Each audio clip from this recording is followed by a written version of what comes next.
Welcome to the latest episode of our podcast series for advisors considering the independent space. Today's episode is Brian Hamburger talks trends, options, and opportunity, and what advisors need to consider before making the leap. A conversation with the founder of Hamburger Law Firm and MarketCounsel. I'm Mindy Diamond, and this is Mindy Diamond on Independence.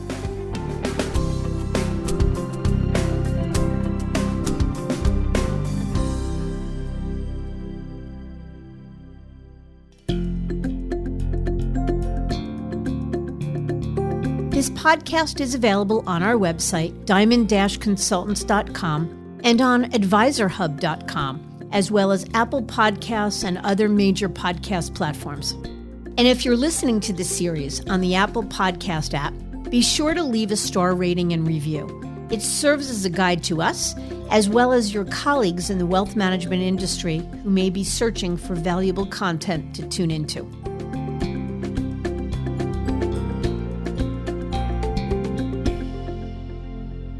Few names in the wealth management space are as well known as that of my guest in this episode.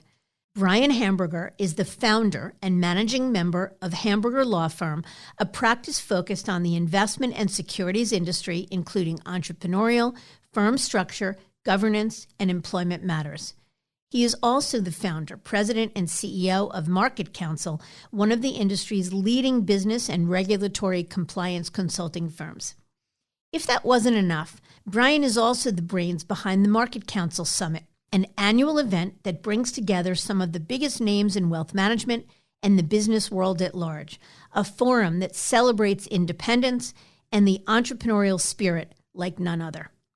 Brian is, no doubt, a busy guy, someone who possesses incredible energy and a unique combination of legal acumen, business knowledge, and entrepreneurial zeitgeist. So I feel lucky that he accepted my invitation to be on the show for a spirited dialogue about the breakaway movement. To weigh in on the trends he's seeing, what to be aware of in the post-protocol world, how recent M&A deals impact independence, and share his foresight on the longer term. Plus, we'll tap his expertise for advice on how to choose the right independent model, what advisors need to know to prepare themselves to make the leap, and much more. Brian is a colleague, and I'm proud to say a friend. I know our conversation will be an interesting one, so let's jump right in.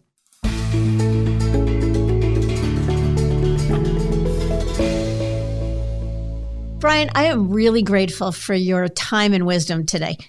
I am incredibly grateful to be here, Mindy. Thanks for inviting me. Tell us a little bit about your background prior to forming the Hamburger Law Firm and MarketCounsel, if you would.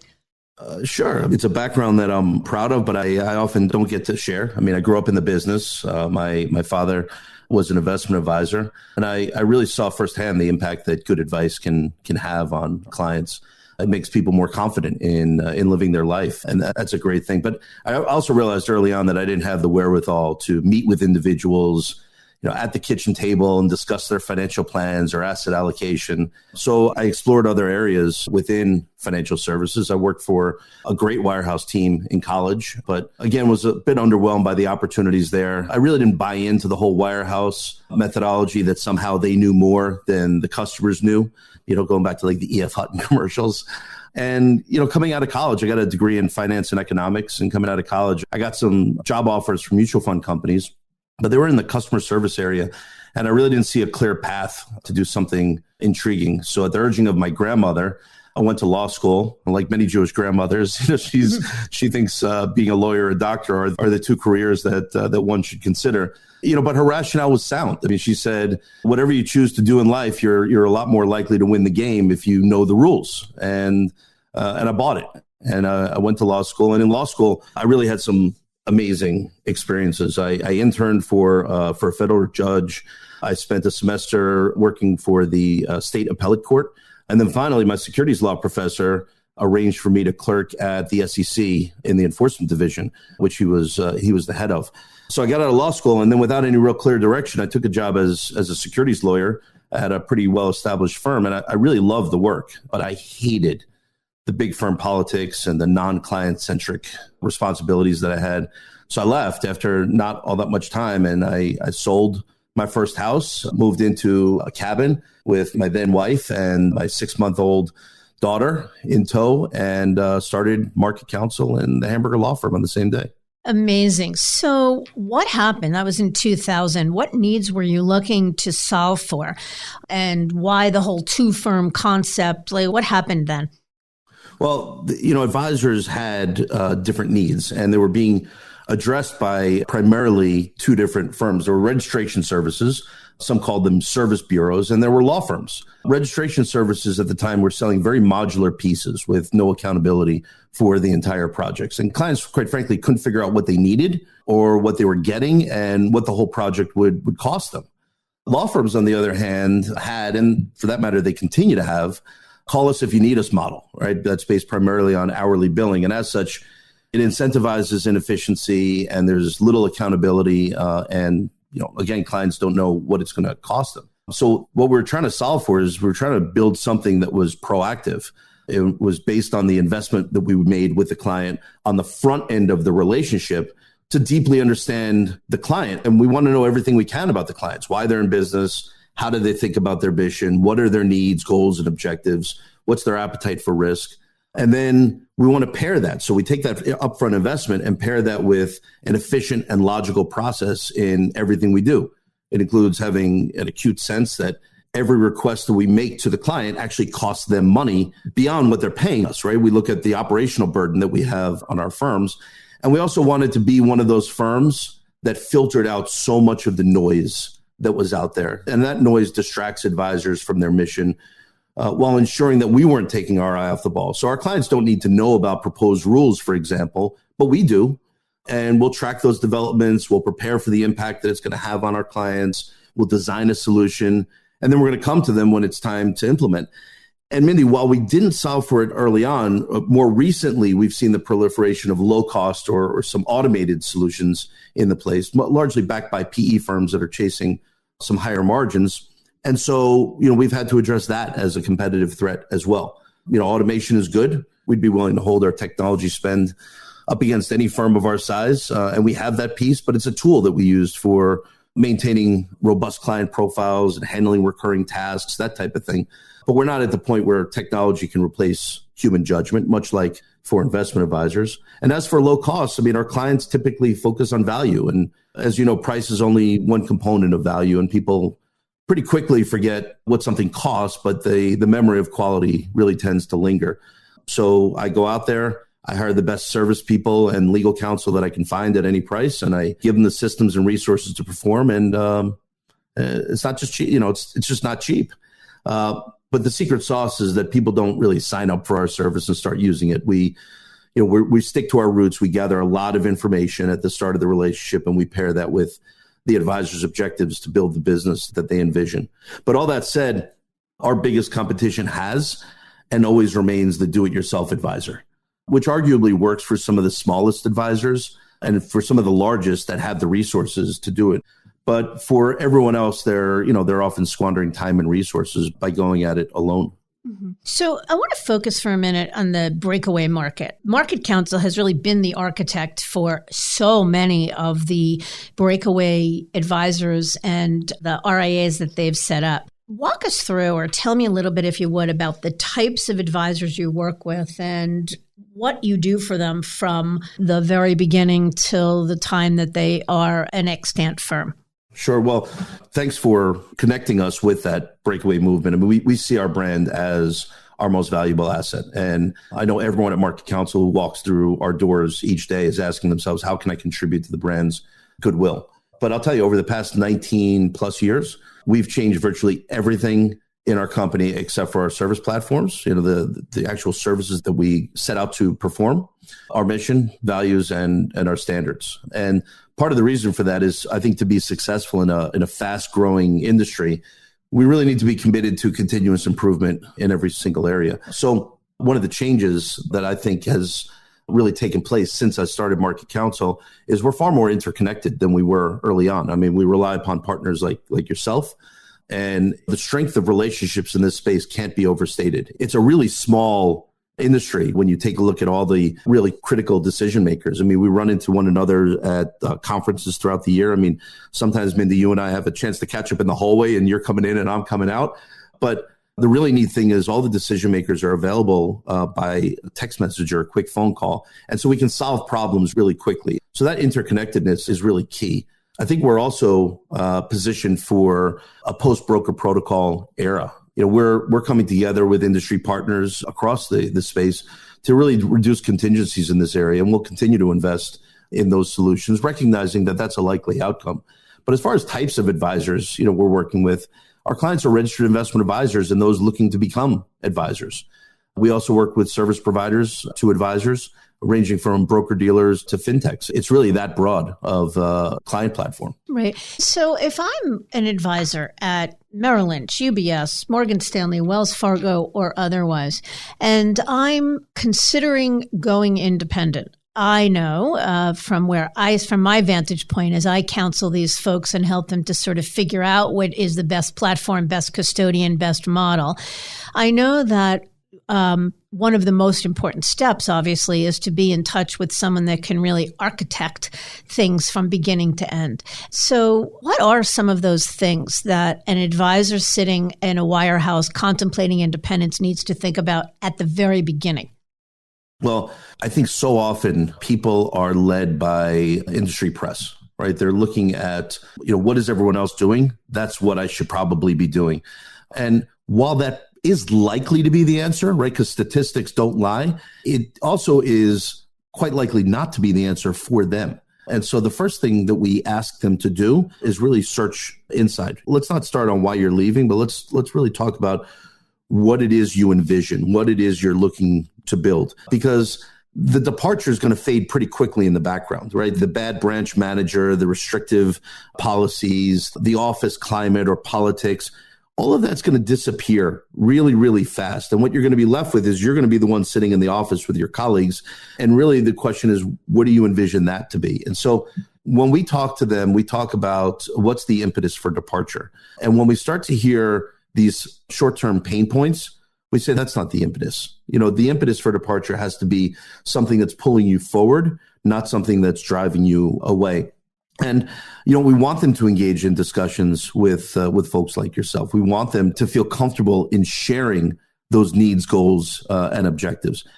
At the same time, you know, we also don't want them to have too many conversations, because one of the things, and I hope we get to this, you know, within our podcast, is that on-ramp to independence is now 7 lanes wide. It's really confusing. And when people are guided by others that are selling them on one particular concept, I think that that's quite limiting and often leads to paralysis. We really like to avoid that.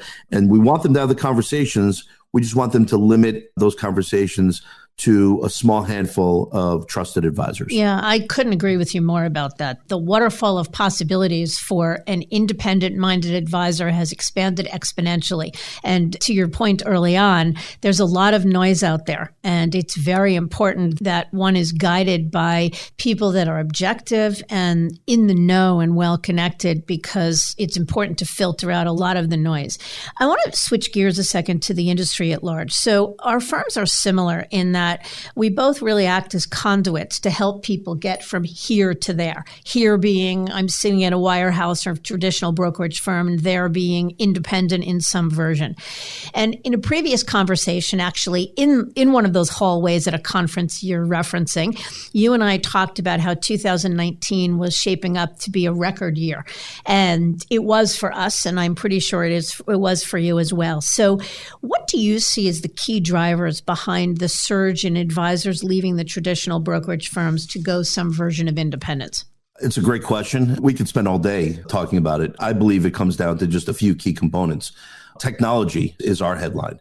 Technology for us continues to be the main agent of change and driver of the independence movement. Technology is a change agent primarily not because of the technology itself, but because of their business model, their SaaS business model. So service as a subscription business model really allows the technology to be consumed as a service through a subscription, through an incremental subscription. So what that means is that advisors can purchase enterprise class technology on a per user basis. They can purchase a voice over IP telephone system on a per user basis.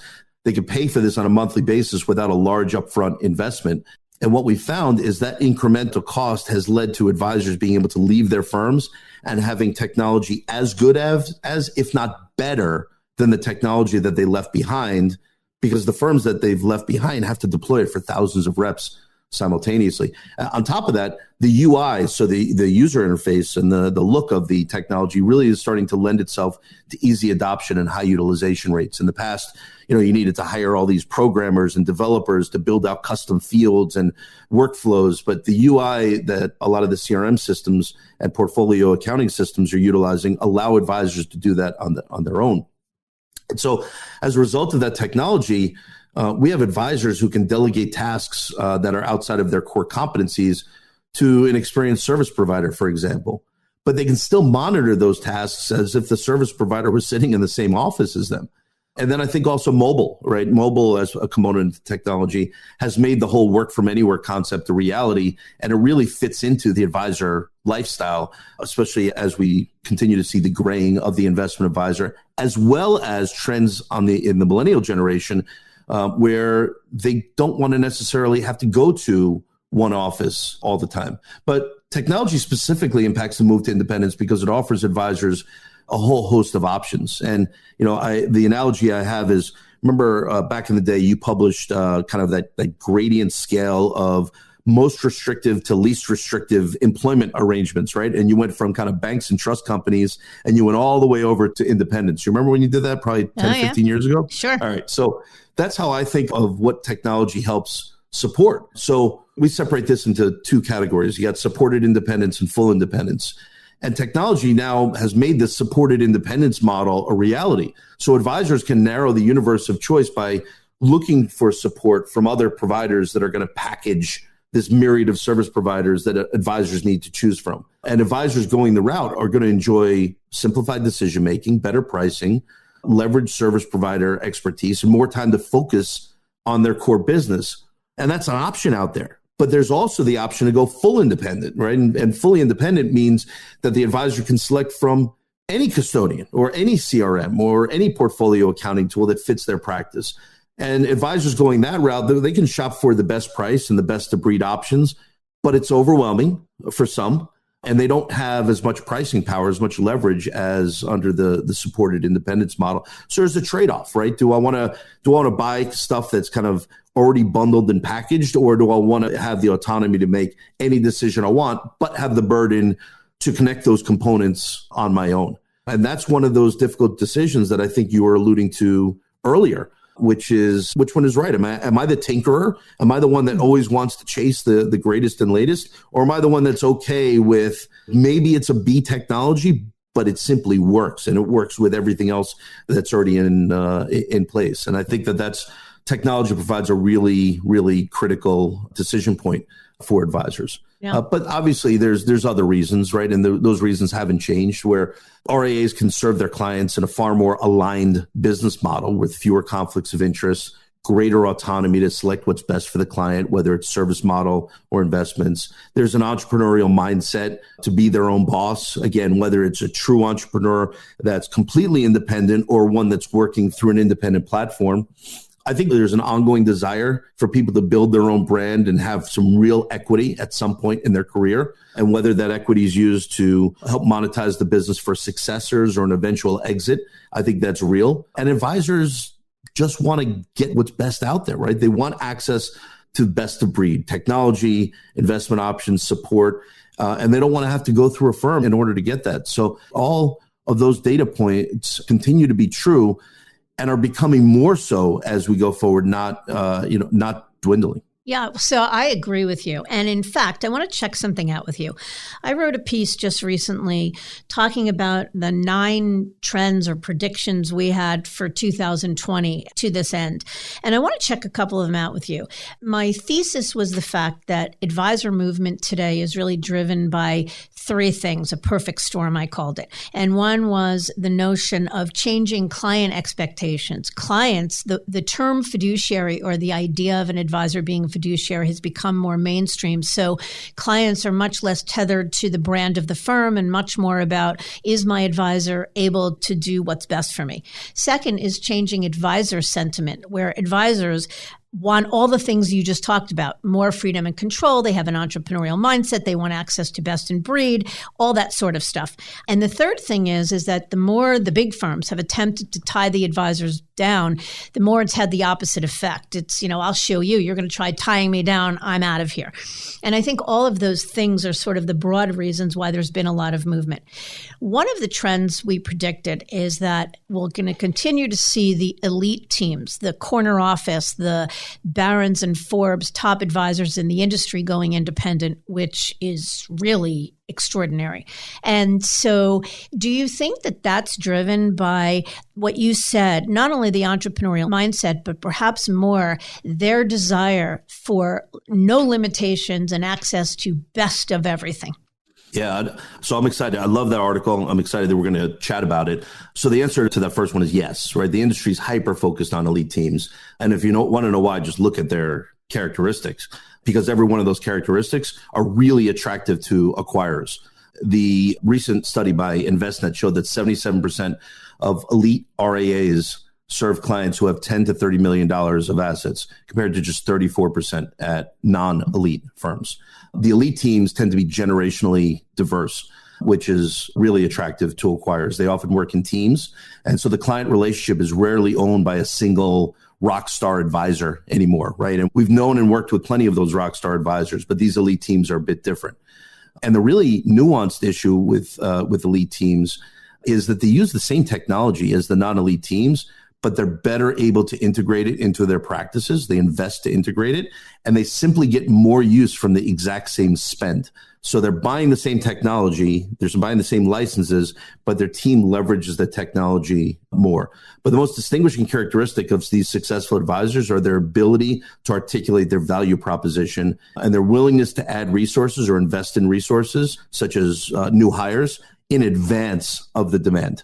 And so we see these elite teams are continuing to grow. There's also a human component, right? The human component is the proof of concept is there, right? They're sitting there saying, well, if Sally did this, if Jerry did this, I could do it. So before, I think the firms saw these elite teams as, well, they'll never go anywhere because they need this brand in order to survive.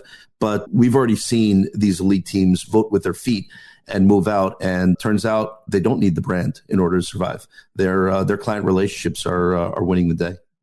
So I agree with that completely. How do you think the wirehouses will respond? Because early on, when the Luminous guys, when Mark Sear and David Ho left Merrill to form Luminous, the response on the part of the wirehouses was a one-off. And as independent advisors left the wirehouses, breakaways left, after that, the response was either it was planned attrition, or he was going to leave anyway, or he wasn't that good anyway, or whatever it was. And it's hard to ignore when you're watching not just elite, but uber elite teams and advisors move. So do you think that the wirehouses, in fact, it's funny, Brian, I remember speaking at one of your MarketCounsel summits years ago, and I interviewed Sally Krawcheck, and the topic you gave me was to talk with Sally about, do you think that the wirehouses will respond by launching their own independent models? And so generally speaking, what do you think of that?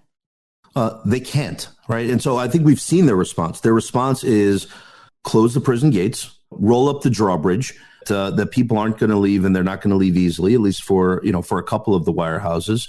But they've also shown their cards because they've started by way of their compensation systems and by way of their contracts to disintermediate the advisor.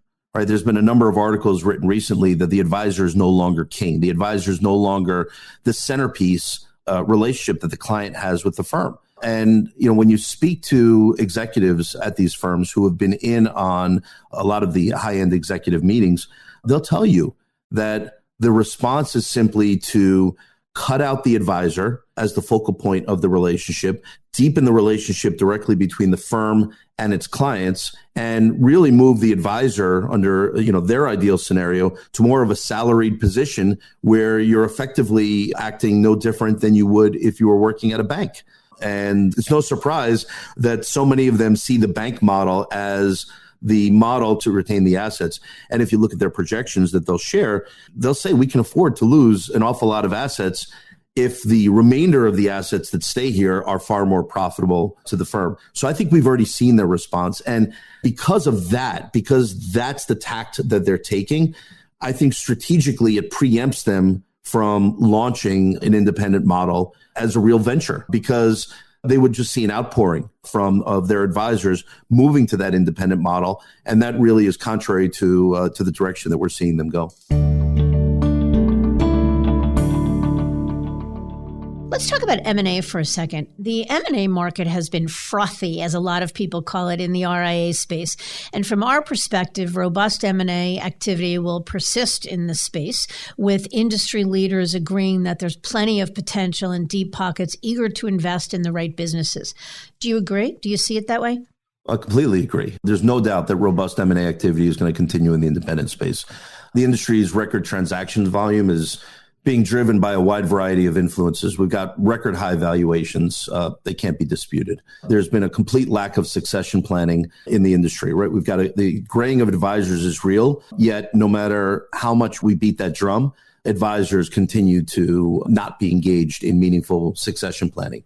We've seen over the last 3 to 5 years, the availability of sophisticated, well-capitalized acquirers. And that combination is expected to drive increased M&A activity in the industry for the next 5 to 8 years. But there are a few caveats. It's not all rosy.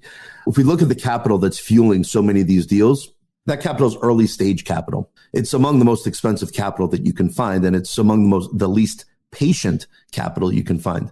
So it's telling that advisors are pulling that lever in lieu of debt, which is also available. And the debt would allow the advisors to maintain the upside of the firm's growth, but they're more frequently than not selling to this early stage capital, which is mostly private equity. And private equity investors, they see the opportunity because the RIA market is so fragmented, and they think they can make quick work of aggregating within the space. I mean, if you look, PE firms are responsible for just about every deal over $1 billion of assets over the last 2 years.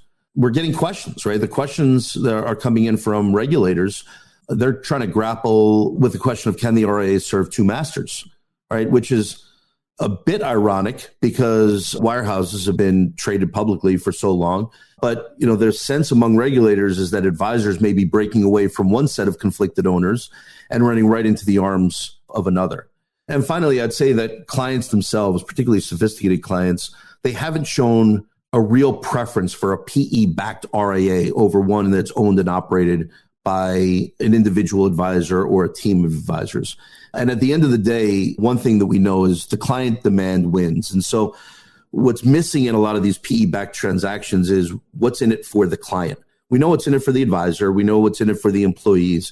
And we certainly know what's in it for the investor, which is the PE firm. But what's in it for the clients? And until these PE firms can actually show a real value proposition for those clients and be able to show that they're able to manage and mitigate the conflicts of interest that come along with that investment, then I think people will have kind of one eyebrow raised on a lot of the investment that's going on. But remember, we're still seeing this early stage capital. As long as we can right that ship, we'll start to see more patient capital moving into this space next. Yeah. And I love your comments about the notion of selling equity or taking on debt. And that in and of itself is worthy of its own episode. And we should sort of put a pin in that conversation and save it for another day. I'd love to. But you're absolutely right about, it's not all rosy and lots to be considered. But I also think that the notion, no matter how you choose to run your firm, whether it be as an individual standalone firm, PE-backed, or merge with a larger RIA firm, the opportunity that is M&A within the space, I think, drives back to what we were talking about, why these what's appealing or what's drawing elite advisors to the independent space. Because if they subscribe to the theory of build it with the end in mind, then they're all thinking about not just how do I build the right firm, but how do I build it for maximum enterprise value? Right. But so I completely agree with your sentiment, but we're jumping over one thing, which is advisors, they're concerned about their exit when it's time to exit. And that's already too late, right? So that's forcing them to limit their scope of options. If advisors are really contemplative and if they're planning for their exit and they're looking at a 5 to 10 year glide path to the exit, there's so many options out there, right? There's traditional banks, there's other lenders, specialized lenders in the space. There are different insurance strategies. But I would argue that if advisors are willing to take that longer glide path to exit, that they could get far more by capitalizing and leveraging, no pun intended on capitalizing, but leveraging their existing staff and coming up with a strong succession plan that allows them to participate in that transition over that 5 to 10 years. And they can continue to be a shareholder. I mean, keep in mind, this is the most valuable asset that an advisor owns. And it's a bit telling that they're willing to sell 100% of it to a private equity firm and stay on board for 3 years and exit. They did this for a reason, right? They made this hard move to independence for a reason. And I think sometimes they need to be reminded of that reason before jumping back into the arms of another set of owners. I think it's entirely possible, but too often we'll hear from advisors who are looking to sell and we'll say, okay, well, what's your time frame? Well, I just got diagnosed with this illness, or my spouse and I agreed that we're going to do this in 2 years. Well, that's not going to work. I mean, yeah, of course we can find a buyer, but we can't optimize the exit. And I guess the other side of that is people read headlines, right? So they'll say, oh, this firm sold for 20 million, this firm sold for 40 million. And those headline deals aren't really, that's not the story, right? So much of that is based on earnout. So much of that is variable. And I think what doesn't make the headlines, and it's a shame, is this person set in place a succession plan 10 years ago, and look how they grew their firm over those 10 years, and they're going to continue to own 40% of the firm, and the firm's now thriving. You know, that to me is amazing. But that doesn't make the headlines because that's way too complicated of a story. Yeah. And so I think that's actually part of the point, is that whether or not you build a firm that you will ultimately sell to private equity or otherwise, or build a firm where you build an internal succession, what's appealing more and more to these elite advisors is the having control and flexibility over how you do it. Some will choose to build a firm to sell. Others will choose to build a firm that will create a long legacy where they will own a part of it in perpetuity and continue to see it thrive. And that's the whole point behind independence, that the advisor gets to pick. And isn't that what we all want? We just want the autonomy to do things on our terms. For sure. All right. Speaking of M&A, it's a perfect time to segue to some of the biggest deals over the last year. So one at a time. What do you think about the Schwab acquisition of TD? Yeah, it's tough to ignore that one. But I'll tell you, I'll ignore the retail implications, as well as I have no idea whether they paid or received a reasonable price for the deal. But from the advisor perspective, I think strategically it's a great move by Schwab and TD. While they were, at the same park, they weren't playing in the same sandbox, right? I'm guessing there were very few deals that you introduced to both of those firms simultaneously. The features of an advisor led themselves to one or the other typically. Would you tend to agree? Oh, for sure. So I don't think there's all that much crossover among prospective advisors. From the perspective of advisors that are working with Schwab, I think they're going to gain some of the really intriguing technologies that TD has excelled at developing over the years. For TD advisors, there's, of course, some risk for disruption, depending upon some key decisions that Schwab hasn't yet made for the integration of the firms. But here's what's so incredibly cool about the independent space. If it hurts too much, advisors retain the option to leave or begin a relationship with another custodian. And while that's not without its own pain, they have that choice.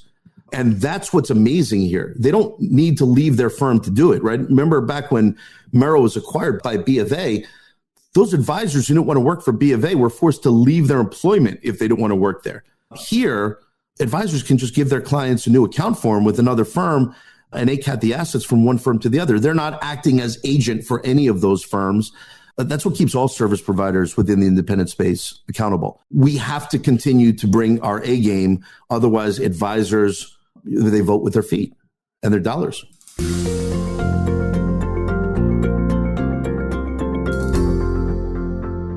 How about the Goldman Sachs acquisition of United Capital? Well, this to me was the next iteration of one of the deals you mentioned earlier, which was Luminous. And we saw that play out a number of times over the last several years where a traditional bank would acquire an RIA practice. And we've seen that pick up in frequency over the years. So this was, to me, there was the next iteration of that. I got a chance to have a great conversation on stage with Joe Duran at the MarketCounsel Summit this past December. And I see the deal as a validation of the model and services that are being provided by independent advisors from a major financial institution. I mean, Joe's a dynamic personality, but let's not take away from the fact that he built a great business, one that intentionally addressed the gaps in the high net worth space, making it a really attractive target for Goldman's initiatives to go out and reach the mass affluent. There's plenty of other strong advisors and financial institutions that I'm sure will be dancing with each other for years to come. This one's a bit different. I think what we'll find a lot of deals going forward come in the form of traditional mergers, acquisitions, or more likely some alternative business arrangements and partnerships and deals. I actually would agree with that as well. I want to pivot for a second to some of the things that are on advisors' minds, the concerns we hear about most often. You mentioned at the beginning or earlier in this segment that you think we're heading toward a post-broker protocol world. So from a legal perspective, how big a deal is it that several firms have already pulled out and you're predicting that others will follow? Well, it's not. I mean, advisors' transitions continue at healthy rates. Contrary to recent news, even when firms pulled out of the protocol, we continue to do just as many deals out of those firms the following year. We've enjoyed this stable, predictable path that the broker protocol has provided for so many years. But let's remember that we transitioned many advisors well before the protocol, and we expect to do so for a long time to come, with or without those protocol protections. We've signed up a lot of firms to the protocol, and it's a great tool. But non-protocol transitions are really interesting. Advisors should just know that the protocol is not a permanent fixture. Firms need to give 10 days notice before they leave the protocol. And we expect that we'll see more firms leaving the protocol. I mean, logically speaking, they're having a tough time answering shareholders. Why are we keeping that door open for reps to leave when we can close and at least some will be discouraged from leaving? I mean, that's what logic tells them. We saw with UBS and Morgan Stanley that did not necessarily stem the tide of high-end advisor departures. In fact, to your point earlier, it really motivated some of them and saying, well, you're not going to close that door on me. I'm leaving. And, it's almost like, what are you trying to prevent me from doing? Or what are you afraid of? I think a firm's departure from the protocol validates the independent space and validates the threat that we've been talking about.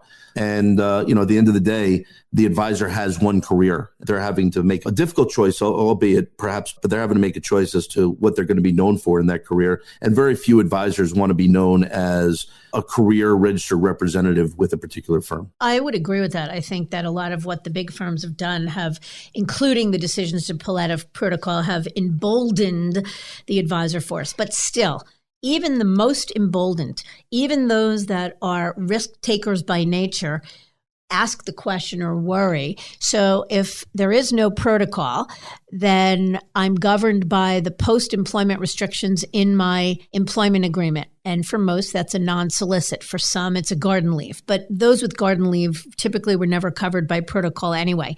But can you give us just one or two examples of how an advisor would handle the non-solicit? How does he or she get comfortable with the notion of leaving XYZ non-protocol firm and going elsewhere, whether it be independent or to another firm? Because even if that other firm is part of the protocol, it is considered a non-protocol move if both parties, both firms are not in protocol.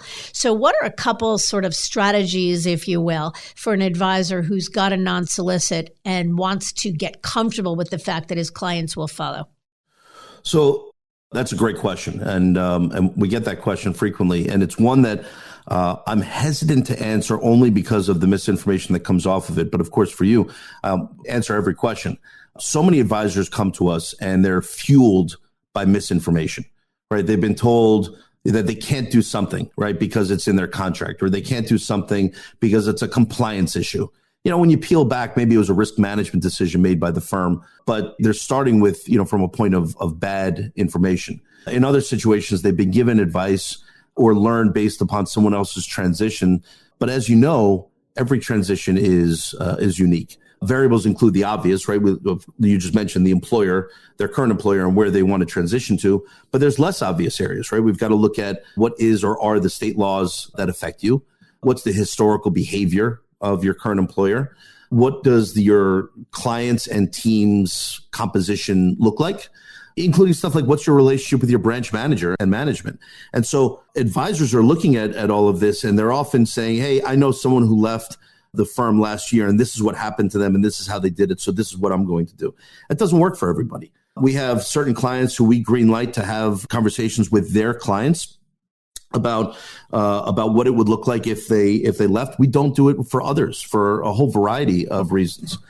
Advisors have also filled with misinformation because they've read headlines in industry press, and it's led to fear, when they read about bad transitions, or overconfidence when a large group walks out with all their clients and data and there's no lawsuit, but they're often not hearing the backstory, right? All the prep that went involved and what they did to make sure. So yeah, the restrictions that are contained within their employment agreements often govern, except in those states where those restrictions are too far reaching. Even when those restrictions apply, those restrictions don't mean that you can't leave the firm. It means that you typically can't solicit your clients, which is far more limited than leaving the firm.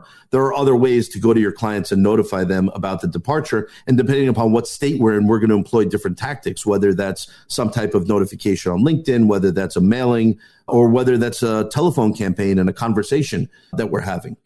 But the other thing that we can't forget about are all of the other applicable laws, rules, and regulations. So between Regulation SP, FINRA rules, state laws, rules, and regulations, neither the broker protocol or a private employment agreement trump those laws. So at the end of the day, it's actually the law that is more likely to determine what you can and can't do than the plain language that's in the client agreement. That was very helpful. How about the spate of high-profile terminations we've seen in the last number of years? I mean, when I started the business 21 or 22 years ago, the bigger you were, meaning the more you produced, the more insulated you were. So if you did something that was wrong, you might have gotten a slap on the wrist, but that was about it. But today, it feels like the bigger you are, the more you've got a target on your back, or the more you're in the sights of compliance. And so how do you counsel worried advisors? How vulnerable are they?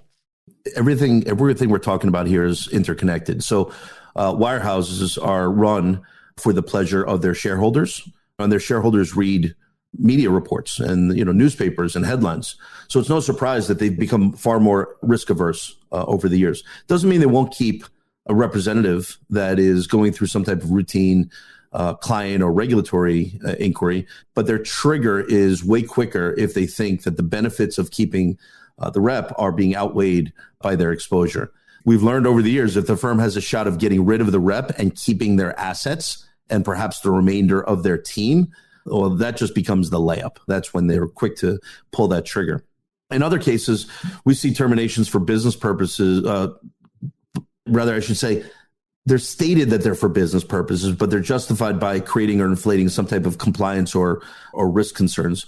We really prefer to stay ahead of these. But despite our warnings to folks that are under the threat of termination, so many advisors stay in place until the firm makes the decision. And at that point, if they wait for the firm to fire them, everything just gets a lot more complicated, difficult, timelines become more compressed, and the pressure on trying to find a better home within an appropriate time frame is has become a lot more difficult for you and for us. Yeah, we see it the same way.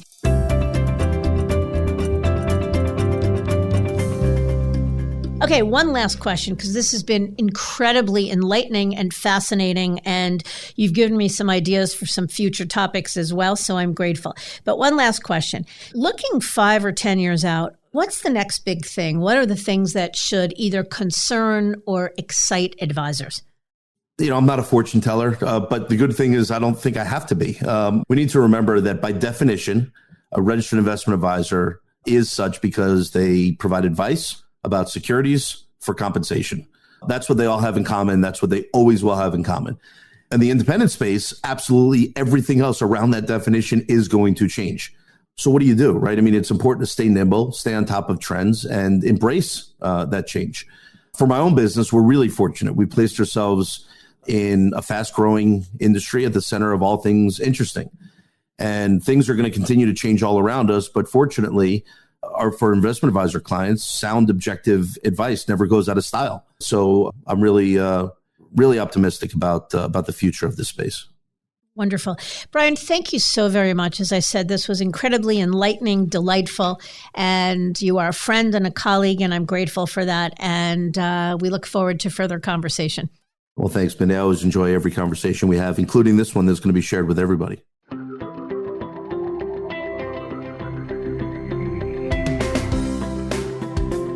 While the landscape has evolved to address changing advisor sentiment and client expectations, as Brian pointed out, it's technology that's been the real game changer.